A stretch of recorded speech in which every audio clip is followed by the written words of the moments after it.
ఆమెని ఇంటి దగ్గర జాగ్రత్తగా దింపి గుడ్ నైట్ చెప్పి వెళ్ళిపోయాడు శ్రీపతి. అర్చన లోపలికి వచ్చి హమ్మయ్య అని ఊపిరి పీల్చుకుంది. ఇతనికి భయపడి తను వెళ్ళిపోవడం అంటే ఓటమిని అంగీకరించడం. కానీ శ్రేయోభిలాషిగా శ్రీపతి చెప్పిన మాటని మన్నించాలి, లేకుంటే ఇబ్బంది పడాల్సిందే తను. గొడవలు వచ్చాక బాధపడే కన్నా రాకుండా తప్పుకోవడం మంచిది కదా. నొప్పించక తానొవ్వక తప్పించుకు తిరుగువాడు ధన్యుడు సుమతి. ఎలా, ఎవరిని కలవాలి, తనకి ఇక్కడి నుంచి బదిలీ కావాలి ఆలోచిస్తూనే స్నానం చేసి ఫ్రెష్ అయింది. కాసేపట్లో వంట మనిషి ఆమెకి యాపిల్ ముక్కలు, కీరా, క్యారెట్ ముక్కలు కట్ చేసి ప్లేట్లో పెట్టుకుని వచ్చింది. దాంతోపాటే ఒక పెద్ద గ్లాస్ నిండా మజ్జిగ కూడా తెచ్చి బల్ల మీద పెట్టి వెళ్ళిపోయింది. కిటికీలోంచి బయట లాన్లో పరుచుకున్న వెన్నెల చూస్తూ ఆలోచనలు ముసురుకుంటూ ఉంటే తరిమేస్తూ ఒక్కో ముక్క తింటూ కూర్చుండిపోయింది అర్చన. మర్నాడు ఉదయం అర్చన అక్షయ్ కుమార్ని, హంసని వాళ్ళింట్లో కలిసింది. హంస నైటీతో, అక్షయ్ పైజమా లాల్చీతో చాలా క్యాజువల్గా ఉన్నారు. అర్చన వెళ్ళేటప్పటికి పని వాళ్ళు సామాను సర్దుతూ ఉంటే వాళ్ళిద్దరూ అటు ఇటు తిరుగుతూ వాళ్ళకేవో సూచనలు ఇస్తూ కొంచెం హడావిడిగా కనిపించారు. సారీ, టైం కాని టైంలో వచ్చానా నొచ్చుకుంటూ అంది అర్చన. నో, ఇట్స్ ప్లెజర్, రండి ఆదరంగా ఆహ్వానించాడు అక్షయ్. హంస ఆమెని ఆప్యాయంగా కౌగిలించుకుంది. నాకు కొంచెం బెంగగా ఉంది అర్చన గారు. You are a good friend of me అంది. అర్చన కూడా మనస్ఫూర్తిగా అంది. నాకు కూడా అలాగే ఉంది. I'm missing you. రండి కూర్చోండి, మిమ్మల్ని నిలబెట్టి మాట్లాడుతున్నాను. అర్చన చేయి పట్టుకుని తీసుకుని వచ్చి సోఫాలో కూర్చోబెట్టి ఆమె పక్కనే కూర్చుంది. అర్చన గారు, మీరు నిన్న చాలా ఇన్కన్వీనియన్స్గా ఫీల్ అయినట్టున్నారు అడిగాడు అక్షయ్. ఎందుకలా అనుకుంటున్నారు అడిగింది అర్చన. అక్షయ్ నవ్వాడు. చూడండి, నేను మీకన్నా సీనియర్ని కదా, నాకు అందరి గురించి తెలుసు. మేమిద్దరం ఒకే బ్యాచ్ వాళ్ళం. హరిబాబు గురించి కథలు కథలుగా తెలుసు, కానీ హీఈస్ లక్కీ ఫెలో, ఎప్పుడూ పట్టుబడలేదు. కానీ వన్ థింగ్ ఈజ్ షూర్, సర్వీస్లో తప్పకుండా అతను దెబ్బతింటాడు. అర్చన మాట్లాడలేదు. అతను చెప్పేది వినసాగింది. అక్షయ్ హరిబాబు గురించి చాలా విషయాలు చెప్పాడు. మీరు ఎదురు చెప్పారంటే తన కులం పేరుతో తిట్టారని మీ మీద కేసు పెడతాడు, జాగ్రత్త అన్నాడు. అర్చన నవ్వింది. సార్, అతనికి కమ్యూనిటీ బలం ఉంటే నాకు జండర్ బలం ఉంది. ఆడవాళ్ళని హెరాస్ చేస్తున్నాడని నేను తిరిగి కేసు పెట్టచ్చు కదా. Yes, 100% correct. మీరేం భయపడకండి, హుషారుగా అంది Hamsa. You can do anything, but మనం కూడా కొన్ని రెస్ట్రిక్షన్స్ మనకి ఉంటాయి. మనకి మన కెరీర్ ఇంపార్టెంట్, ఎదగాల్సిన వాళ్ళం. అలాంటి వాడి వల్ల దిగజారిపోకూడదు. అసలు కేసులు, గొడవలు అనే వాటి జోలికి పోకుండా మీరు మీ ప్రయత్నాలు ప్రారంభించండి, నేను కూడా హెల్ప్ చేస్తాను. అయినా మీకింక జేసీ వచ్చేస్తుంది అన్నాడు. అతను అలా తన పట్ల ప్రత్యేకమైన అభిమానం, శ్రద్ధ చూపించడం అర్చనకి ఆనందంగా అనిపించింది. నిజంగా అక్షయ్ లాంటి ఆఫీసర్ మళ్ళీ ఎదురవుతాడా అనిపించింది. Thank you sir, thanks a lot. నేను జాగ్రత్తగా ఉంటాను. వీలైనంత త్వరగా ఇక్కడి నుంచి వెళ్ళిపోవడానికి ప్రయత్నిస్తాను అంది. పనమ్మాయి 3 గాజు గ్లాసుల్లో ఆరెంజ్ జ్యూస్ తెచ్చింది. కాసేపు కూర్చుని తను హంస కోసం తెచ్చిన వెండి కుంకుమ బరిన ఇచ్చింది. నెమలి ఆకారంలో ఉన్న ఆ బరిన హంసకి బాగా నచ్చింది. థ్యాంక్ యూ అర్చన అంది మురిపంగా అందుకుంటూ. హైదరాబాద్ వచ్చినప్పుడు మీరు తప్పకుండా రావాలి మా ఇంటికి అంది హంస. తప్పకుండా వస్తాను అంటూ ప్రామిస్ చేసింది అర్చన. ఇద్దరి దగ్గర సెలవు తీసుకుని వచ్చేసింది. అక్షయ్ అన్నట్టుగా వారం రోజుల్లో అర్చనకి జాయింట్ కలెక్టర్గా విజయవాడ పోస్టింగ్ ఇచ్చారు. ఆమె ఆనందానికి అవధుల్లేవు. ఆ క్షణంలో విజయదుర్గ సృష్టించిన కలకలం అంతా చల్లారిపోయింది. తన కల సాకారమైంది. ఇంతకన్నా ఏం కావాలి? కుక్కలు మొరగని తను ఏనుగు ఎక్కడున్నా ఏనుగే. దాని రాజసం ఎవరికుంటుంది? దాని విలువ ఎవరికుంటుంది? Don't care Archana, don't care. నీ భవిష్యత్ బాట నిండా భగవంతుడు సుకుమారమైన పూల తివాచి పరిచాడు. దానిమీద మహారాణిలా తలెత్తుకుని టీవీగా నడిచి వెళ్ళిపో. నీ గమ్యం చేరు. అప్పుడు ఈ కుక్కలే నీకు దాసోహం అంటాయి. వెళ్ళు Archana, be brave, best of luck. ఎక్కడి నుంచో ఆకాశవాణి ఆశీర్వదిస్తున్నట్టుగా అనిపించింది. హరిబాబు ఆకలి చూపుల నుంచి త్వరగా విముక్తి లభించినందుకు శ్రీపతి అభినందించాడు. ఆమెకు చక్కటి వీడ్కోల్ పార్టీ ఏర్పాటు చేశాడు. అభినందనల పరంపరలో పూల గుత్తుల పరిమళాలతో ఉక్కిరిబిక్కిరి అయింది. నోరంతా తీయగా తన అభిమానులు పంచిన స్వీట్స్తో మనసంతా ఆహ్లాదంగా, తేలిగ్గా, హాయిగా ఆమెని సాగే పెదాలు అస్పష్టంగా పాడసాగాయి. హాయిగా నిద్రపోయింది. మాధవి మళ్ళీ నెల తప్పింది. 4వ నెల. నీలవేణి నిశ్చయితాంబూలాలు తీసుకున్న రోజే ఈ విషయం తాయారమ్మకి తెలిసింది. ఆవిడ చాలా సంతోషించింది. ఓ మంచి రోజు చూసి 5వ నెల రాగానే సీమంతం జరిపించింది. 4 ముత్తైదువుల్ని పిలిచి చలిమిడి స్వీట్స్ అవన్నీ చేసి ఒక మంచి చీర పెట్టి చేతులకు గాజులు వేయించింది. ఇదంతా ఏంటండి అని చెమర్చిన కళ్ళతో అడిగిన మాధవి చెక్కిళ్ళు నిమురుతూ నవ్వింది.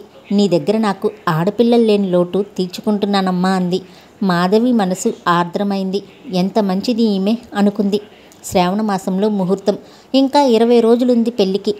నీలవేణి అసలు ఆ విషయమే తెలియనట్టు చాలా మామూలుగా తన రొటీన్ పనుల్లో బిజీగా ఉంటుంది. తనకి పెళ్ళి అన్న ఆలోచన కానీ, తన జీవితం సెటిల్ అవ్వబోతుంది అన్న ఉద్విగ్నత కానీ, ఆరాటం కానీ ఏమీ లేకుండా నిర్వికారంగా ఉన్న నీలవేణిని చూస్తూ ఉంటే మాధవికి ఆశ్చర్యం కలగసాగింది.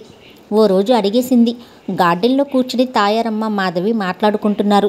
బాబుని తీసుకుని నీలవేణి దొంగ పోలీస్ ఆడుతుంది. తుళ్ళుతూ నవ్వుతూ ఆడుకుంటున్న ఆమెను చూసి అంది మాధవి, ఈ అమ్మాయి పెళ్లికి పూర్తిగా అంగీకరించిందా పిన్నిగారు? ఆవిడ నిట్టూర్చింది. మాధవి ఆవిడ వైపు వింతగా చూసింది. ఏంటండి, ఏమైంది అడిగింది. ఏమోనమ్మా, పెళ్లి పట్ల పెద్దగా ఆసక్తి చూపించలేదు. ఎందుకు ఆ రోజు పెళ్లి చూపుల నాడు ఒకటే ఇదిగా ఏడ్చింది. ఎందుకు? ఆశ్చర్యంగా చూసింది. ఏమో, నాకు భయంగా ఉందమ్మగారు అంటూ ఏడ్చింది. అంతేనా? ఊపిరి పీల్చుకుంది మాధవి. ఆవిడ అలా అనగానే ఒక్క క్షణం మాధవికి భయం, అనుమానం కూడా కలిగాయి. ఈ అమ్మాయి వేణు పట్ల ఆకర్షితురాలు కాలేదు కదా అనుకుంది. ఆవిడ భయపడింది అనగానే హమ్మయ్య అనుకుంది. కాసేపు మాట్లాడి ఆవిడ స్నానం చేయడానికి లోపలికి వెళ్ళగానే నీలవేణిని దగ్గరకు పిలిచింది మాధవి. బాబు అప్పుడే అటుగా వచ్చిన కృష్ణస్వామి దగ్గరకు పరిగెత్తాడు. రా నీలవేణి, కాసేపు అక్కడ కూర్చుందాం అంది మాధవి ఓ పక్కగా అల్లుకున్న జాజి పందిరి కింద ఉన్న సిమెంట్ బెంచీ చూపిస్తూ. రండి అంటూ ముందుకు నడిచి బెంచీ మీద రాలిన పూలు ఏరసాగింది నీలవేణి. కొంత భాగం తన చీర కొంగుతో తుడిచి కూర్చోండి అంది. నువ్వు కూర్చో అంది మాధవి తను భారంగా కూర్చుంటూ. ఇప్పుడే వస్తాను, దారం తెస్తాను, పూలు చాలా ఉన్నాయి కదా, మాల కడతాను అంటూ లోపలికి పరిగెత్తింది నీలవేణి. ఆమె వెళ్ళిన వైపు చూస్తూ ఈ అమ్మాయికి హైదరాబాద్ నీళ్లు బాగానే సరిపడ్డాయి అనుకుంది మాధవి. కొన్ని క్షణాల్లోనే దారపుండతో వచ్చిన నీలవేణి ఏరిన పూలన్నీ ఓ పక్క కుప్పగా పోసి తను మాధవికి కొంచెం ఎడంగా కూర్చుని మాల కట్టసాగింది. ఎంతో నేర్పుగా చకచకా మాల కడుతున్న నీలవేణిని ఆసక్తిగా చూడసాగింది మాధవి. ఇంత బాగా మాల కట్టడం ఎక్కడ నేర్చుకున్నావు? నీలవేణి నవ్వింది. కొన్ని పనులు కొందరికి పుట్టుకతోనే అబ్బుతాయక్క, మీకు చదువు అబ్బినట్టు. మాధవి ఆశ్చర్యపోయింది. ఎంత చక్కటి సమాధానం! ఈ అమ్మాయి తెలివైందే అనుకుంది. నీ పెళ్ళికి నా నుంచి ఏం బహుమతి కావాలి నీలవేణి అడిగింది మాధవి. నీలవేణి మొహం మ్లానమైంది. ఏం సమాధానం చెప్పకుండా తల వంచుకుని మాల కట్టసాగింది. మాధవి కొన్ని క్షణాలు సమాధానం కోసం ఎదురు చూస్తూ పరిసరాలు గమనిస్తూ మధ్య మధ్య ఆమె మొహంలో భావాలు పరిశీలించసాగింది. చల్లగాలి వీస్తోంది. ఉండుండి జాజిపూల పరిమళం వస్తోంది. బంతిపూలు బోర్డర్లా ఉన్నాయి. ఆ లాన్కి పసుపు నారింజ రంగుల్లో అందంగా శోభాయమానంగా ఉన్నాయి. గులాబీలైతే లెక్కే లేదు. అన్ని రంగులు తెప్పించి వేయించాడు వేణు. గులాబీల పట్ల మొత్తం అతనిదే శ్రద్ధ. రోజు ఇంటికి రాగానే గులాబీ మొక్కలన్నింటినీ చూస్తూ అవసరమైతే మందులు చల్లటం, కొమ్మలు కట్ చేయడం, గడ్డి మొక్కలు మొలిస్తే పీకేయడం వంటి పనులన్నీ చేస్తూ ఉంటాడు వేణు. దూరంగా కృష్ణస్వామి బాబుని ఒళ్ళో కూర్చోబెట్టుకుని కథ చెబుతున్నట్టున్నాడు. వాడు శ్రద్ధగా వింటున్నాడు. మాధవి నీలవేణి వైపు చూసింది. మాల కడుతున్న ఆమె కుడి చేతి మీద చిన్న నీటి బొట్టు. మాధవి కళ్ళెత్తి చూసింది. నీలవేణి కళ్ళ నుంచి నీళ్లు బొట్టుగా కారుతున్నాయి. నీలవేణి, మాధవి ఆమె చేతి మీద తన చేయి ఉంచి గాబరాగా పిలిచింది. నీలవేణి పూలమాల పక్కన పెట్టి చెంగుతో కళ్ళు తుడుచుకుంది. ఎందుకు ఏడుస్తున్నావు అడిగింది మాధవి. ఏం లేదు, చెప్పు. నేను నీకు అక్కని కదా, చెప్పు. ఎందుకు ఏడుస్తున్నావు? నీకే పెళ్ళి ఇష్టం లేదా? అది కాదు, గబగబా తల ఊపుతూ అంది నీలవేణి. మరెందుకు ఏడుస్తున్నావు? ఏం లేదక్కా. అక్క అని పిలిచాక అబద్ధం చెప్పకూడదు, చెప్పు. బొంగురు పోయిన గొంతుతో అంది. ఈ ఇల్లు, బాబు, అయ్యగారు, అమ్మగారు ఇదంతా వదులుకొని ఎక్కడికో ఎవరితోటో బతకడానికి వెళ్ళడం అని తలుచుకుంటూ ఉంటేనే నాకు భయంగా ఉంది. ఇక్కడి నుంచి వెళ్ళాలని లేదక్కా.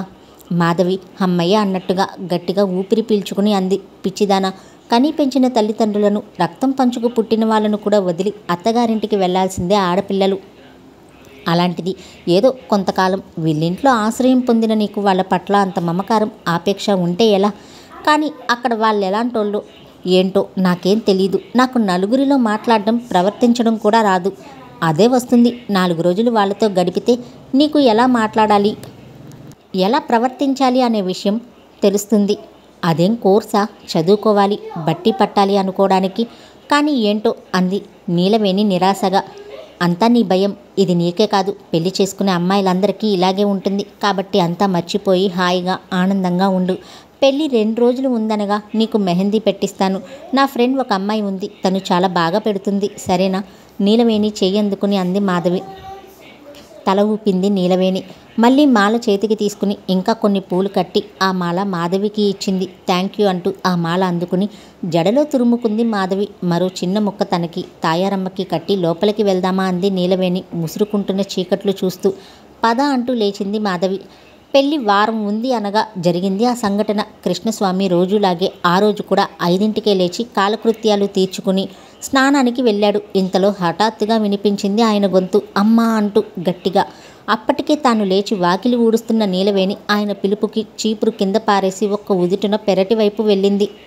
కృష్ణస్వామి బాత్రూంలోకి వెళ్ళబోతూ జారిపడ్డాడేమో. ఆ పడ్డం సిమెంట్ తొట్టి మీద పడ్డాడు. నీలవేణి పరిగెత్తుకుని వెళ్ళి ఆయన్ని లేపి కూర్చోబెట్టింది. మళ్ళీ వెనక్కి పైకి చూస్తూ గట్టిగా పిలిచింది, అమ్మగారు, వేణుబాబుగారు అని. ఆ పిలుపుకి అప్పుడే మెలకు వచ్చిన తాయారమ్మ కంగారుగా లేచి కూర్చుంది మంచం మీద. నీలవేణి స్వరం మరోసారి వినిపించడంతో బలవంతంగా మంచం దిగి మోకాళ్ళు పట్టేసినట్టయి కుంటుకుంటూ పెరటి వైపు వెళ్ళింది. ఏమైందే? గట్టిగా అడిగింది నిద్రమత్తు వదలని స్వరంతో. అయ్యగారు పడిపోయారమ్మా, ఏడుపు గొంతుతో అంది నీలవేణి. అయ్యో, పడ్డారా? కంగారుగా అని గట్టిగా వేణు అని అరిచిందావిడ. ఆమె పిలుపుకి వేణు ఉలిక్కిపడి లేచాడు. గబగబా బాల్కనీలోకి వచ్చి చూడగానే బాత్రూం వైపు వెళ్లే చోట వాష్ ఏరియాలో సిమెంట్ తొట్టి దగ్గర నిస్సహాయంగా కూలబడిన కృష్ణస్వామి, కన్నీళ్లతో ఆయన పక్కనే నిలబడ్డ నీలవేణి, నడవలేక ఆయన వైపు నడుస్తున్న తాయారమ్మ కనిపించారు. గబగబా మెట్లు దిగి ఒక్క అంగలో వచ్చి తండ్రిని 2 చేతులతో లేవనెత్తాడు. ఆయన తన 2 చేతులు వేణు భుజం మీద వేసి కుంటుకుంటూ నడుస్తూ వసారాలోకి వచ్చాడు. అప్పటికే నీలవేణి పరిగెత్తుకుంటూ లోపలికి వెళ్ళి ఒక కేన్ కుర్చీ తెచ్చి అక్కడ వేసింది. దెబ్బ తగిలిందా నాన్నగారు? ఆయన్ను కుర్చీలో కూర్చోబెడుతూ అడిగాడు వేణు. తగిలినట్టుందిరా, నడుం దగ్గర కలుక్కుమంది, లేవలేకపోతున్నాను, బాధను అణుచుకుంటూ అన్నాడాయన. ఇప్పుడే డాక్టర్ దగ్గరకు వెళ్దాం నాన్న, నేనే బట్టలు మార్చుకుని కారు బయటకు తీస్తాను అంటూ వేణు చకచకా వెళ్ళి బట్టలు మార్చుకుని గరాజ్లోంచి బండి బయటకు తీశాడు. తిరిగి వచ్చి ఆయన్ని పట్టుకుని లేపి తాయారమ్మ సాయంతో జాగ్రత్తగా కారు దాకా తీసుకువచ్చి కారులో కూర్చోపెట్టాడు. నేను కూడా రానట్రా అడిగింది తాయారమ్మ. ఎందుకమ్మా? నేను చూపించి తీసుకుని వస్తాను, కంగారేం లేదు, పెద్ద వయసు కదా, బెనికి ఉంటుంది, తగ్గిపోతుందిలే అంటూ డ్రైవింగ్ సీట్లోకి వెళ్ళి కార్ స్టార్ట్ చేశాడు. ఏంటో ఇవాళ నిద్ర లేచి ఎవరి మొహం చూశారో ఏంటో తాయారమ్మ నీరసంగా లోపలికి నడిచింది. నీలవేణి మనసు చివుక్కుమంది. ఆవిడ ఆ మాట చాలా క్యాజువల్గా అన్నా ఆ అమ్మాయికి ఎందుకో తనే ఆయన పడ్డానికి కారణమేమో అనిపించింది. నిజానికి అలా అనుకోవడానికి కారణం ఏమీ లేదు. పడినప్పుడు తనేం చేయలేకపోయానన్న న్యూనత భావం తప్ప మరొకటి కాదు. కానీ నీలవేణి అలా అనుకుంది. పనిచేస్తూనే ఉన్న మనసంతా వేణు కృష్ణస్వామి తిరిగి రావడం కోసం 1000 కళ్ళతో ఎదురు చూడసాగింది. దాదాపు గంట తర్వాత వేణు ఫోన్ చేశాడు. తాయారమ్మ మాట్లాడింది. నాన్నని హాస్పిటల్లో అడ్మిట్ చేశానమ్మా, 2 రోజులు ఉండాలన్నారు డాక్టర్లు అంటూ అతను చెప్పడంతో ఆవిడ గాబరా పడిపోయి ఏడవసాగింది. నీలవేణికి ఆవిడ దుఃఖం చూస్తూ ఉంటే తనకి కూడా బాగా దుఃఖం వచ్చింది. ఏడవకండమ్మగారు, అయ్యగారికి తగ్గిపోతుంది, భయపడమాకండి అంటూ తనకి తోచిన విధంగా ఓదార్చడానికి ప్రయత్నించసాగింది. సుమారు 9 దాటుతూ ఉంటే తాయారమ్మ సూచనతో మాధవికి ఫోన్ చేసి విషయం చెప్పింది. తిరుగు టపాలో వచ్చింది మాధవి. ఏమైంది పిన్ని గారు, ఎలా పడ్డారు, అసలేమైంది అంటూ నీలవేణి జరిగింది చెబుతూ ఉండగా వేణు వచ్చాడు. ఏం జరిగింది వేణు, డాక్టర్ ఏమన్నారు అడిగింది మాధవి. వేణు ఏం లేదన్నట్టు తలుపుతూ నడుం దగ్గర ఎముక జరిగిందంట, ఎక్స్రేలు ఈసీజీలు అవుతున్నాయి అన్నాడు. ఈసీజీ దేనికి? ఆశ్చర్యంగా చూసింది మాధవి. వయసు కదా, పెద్దవారు, ఏం జరగకూడనది ముందుగా జాగ్రత్తగా అన్ని పరీక్షలు చేస్తారు, నీకు తెలియందేముంది మాధవి అంటూ మాధవి మొహంలోకి చూశాడు. అప్పుడే మాధవి కూడా వేణు వైపు చూడడంతో అతని సైగా అర్థం చేసుకున్న దానిలా అప్పటికి ప్రశ్నల పరంపర ఆపేసింది. కాసేపు అయ్యాక తాయారమ్మ పూజ చేసుకోవడానికి నీలవేణి వంటగదిలోకి వెళ్లడంతో వేణు మాధవికి చెప్పాడు. నాన్నకి మైల్డ్ అటాక్ వచ్చింది, అలా పడిపోవడంతో భయపడ్డట్టున్నారు. కారులో వెళ్తూ ఉండగానే సడన్గా గుండె చేత్తో పట్టుకున్నారు. ఒళ్ళంతా చెమట పట్టేసింది. నాకు చాలా భయం వేసింది. లక్కీగా డాక్టర్ అవైలబుల్గా ఉన్నారు. వెంటనే ఎమర్జెన్సీ కింద అడ్మిట్ చేసుకున్నారు. ప్రస్తుతం ఓకే, పడుకున్నారు. అయ్యో, ఎంత పని జరిగింది వేణు, బాధగా అంది మాధవి. ఏం చేస్తాం, నిట్టూర్చాడు వేణు. నీలవేణి వేణుకి మాధవికి కాఫీ తెచ్చిచ్చింది. ఆ తర్వాత వేణు ఆఫీస్కి సెలవు పెట్టడం మాధవి కూడా వేణుతో వెళ్ళి కృష్ణస్వామిని చూసి రావడం ఇదంతా జరగడంతో తాయారమ్మకి తెలిసిపోయింది. ఆయనకి హార్ట్ అటాక్ వచ్చిందని ఆవిడ ఏడుపు మొదలుపెట్టింది. మీరేం భయపడకండి పిన్ని గారు, ఆయనకేం కాదు, క్షేమంగా వస్తారు అంది మాధవి ఆవిడ్ని ఓదారుస్తూ.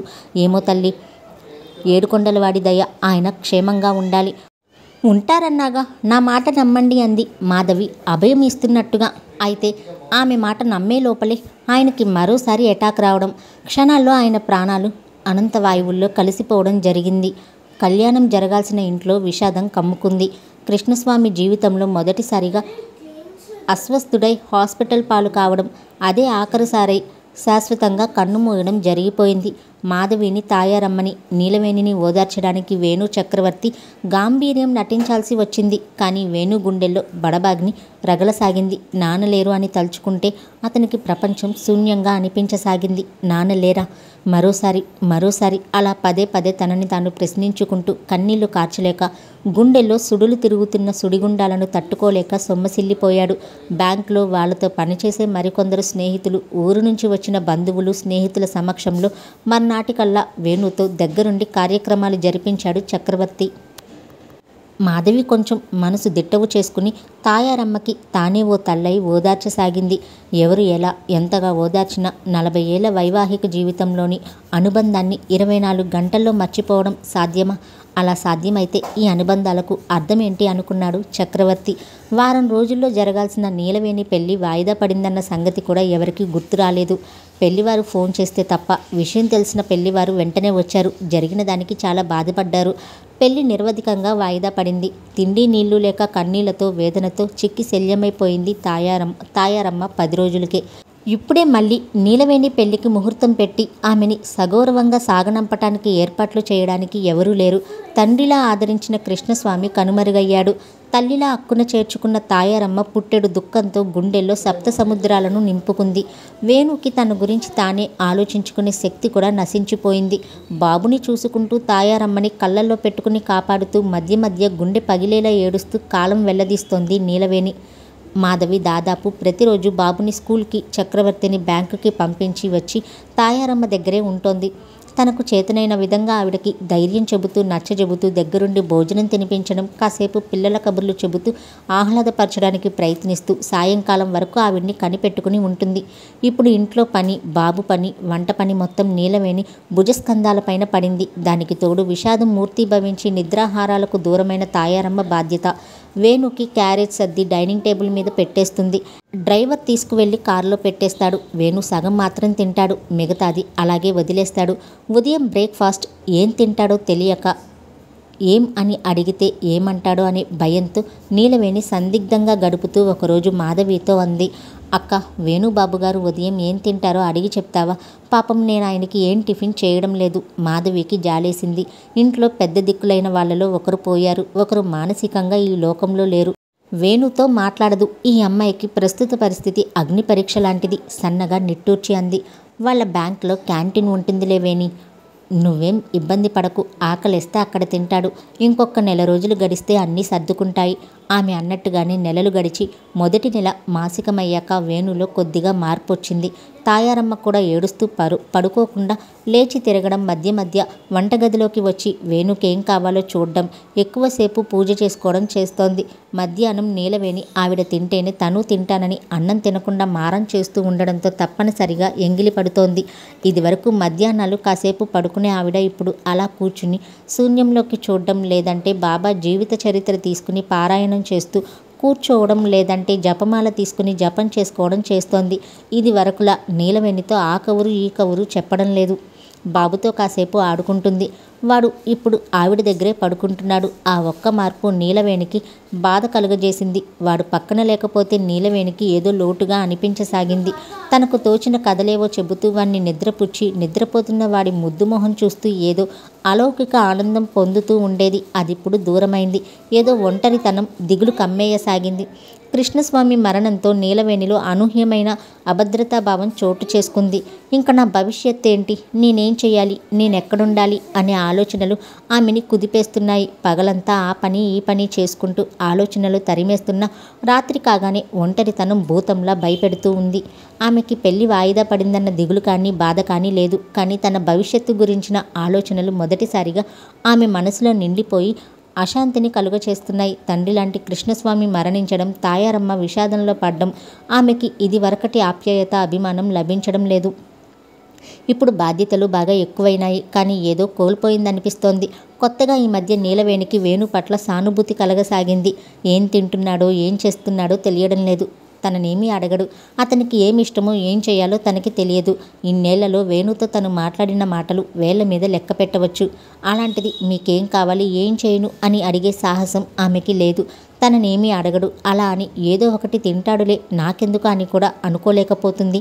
అందుకే రాత్రి డిన్నర్కి మాత్రం ప్రత్యేకంగా వంట చేయడం, అన్ని టేబుల్ మీద అమర్చి కొంచెం దూరంగా తలుపు చాటున నిలబడి అతను తినేటప్పుడు పరిశీలించడం, ఏదన్నా వెతుక్కుంటున్నట్టు కనిపించగానే గబుక్కున వెళ్ళి అందించడం చేస్తుంది.